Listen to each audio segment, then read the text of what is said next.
Okay, so the next few questions from exercise 3.6. Find to the nearest unit the percentage of a normally distributed population that lies within 1 standard deviation, 2 and 3. So this is my empirical rule in question 2,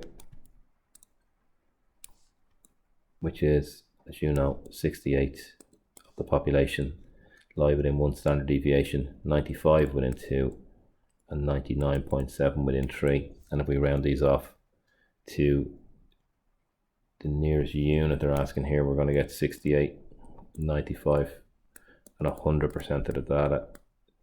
That's a 1 before the 0 being within plus or minus 3.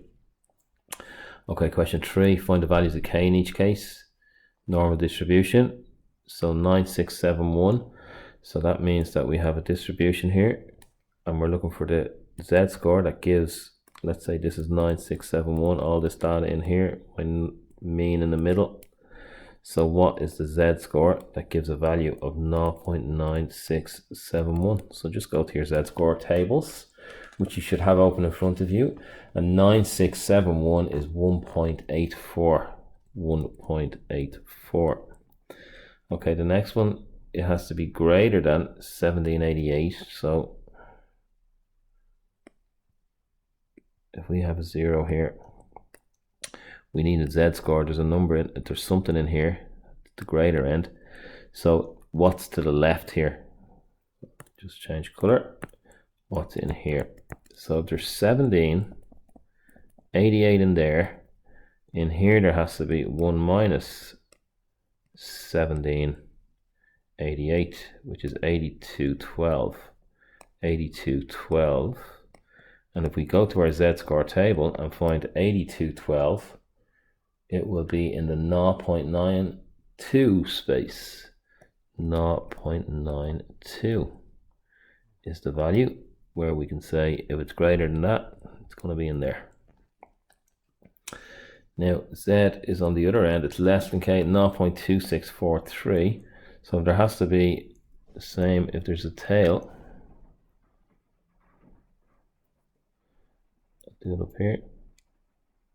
To the left, if there's 26% to the left in here, well, we could say, well, it's the same number that would give 26% to the right.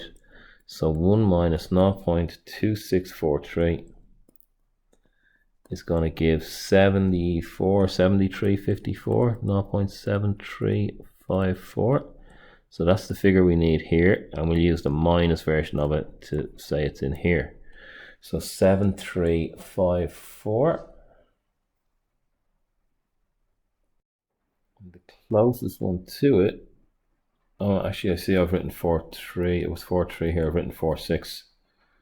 So 4.3, 2643 would give 57. 7357 is not. Well, actually, it doesn't. It would have been the same thing. We would have rounded off to 7357 from 7354. It's in the same spot, 0.63. But we're dealing with this one here to the left of it, so minus 0.63 for the third one. This one here, so it's between two values, right? So let's have a look here at this one. So same sketch.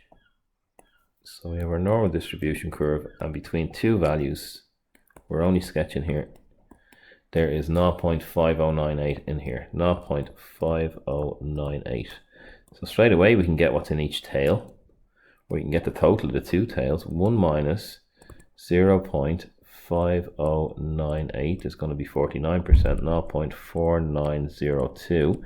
And if that's the total of the tails, if I divide by 2, I'm going to get 0.2451.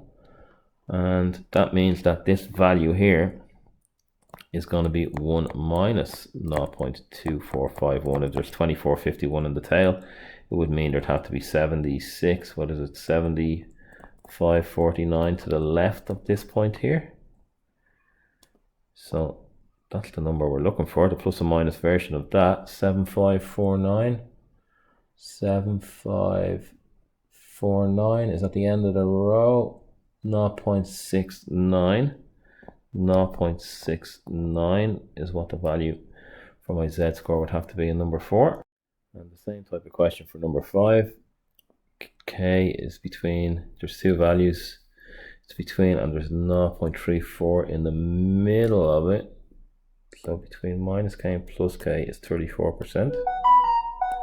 Turn your phone off when you're working. There's 34% in here, which means that in here and here, there has to be 1 minus 0.34, which is 0.66, which would mean 1 tail is 0.33. So what we can say is there's 0.33, yeah, 0.33. And if that one is 0.33, this one here, it means that to the left of it is 0.67, 1 minus 0.33. So you're just working your way up to it. And 0.67 is, if we go to, it's exactly 6700 in the 0.44 space. So that's question 3. Question 4, if 95% of a normally distributed population lies within X standard deviations, what's the value of X? Well, we know that, that's just plus or minus 2. There's no work involved there.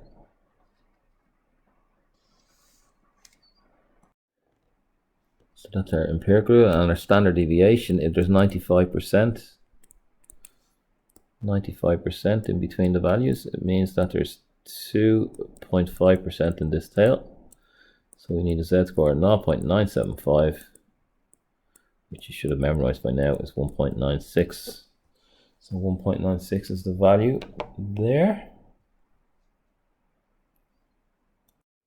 And if we look at this question here, question 5, something that might look complicated, like normally isn't. So we have a value here, so to the left hand side of this arrow, or to this dot, if there's 33% in here, 33 1/3, there is 66 2/3% to the left.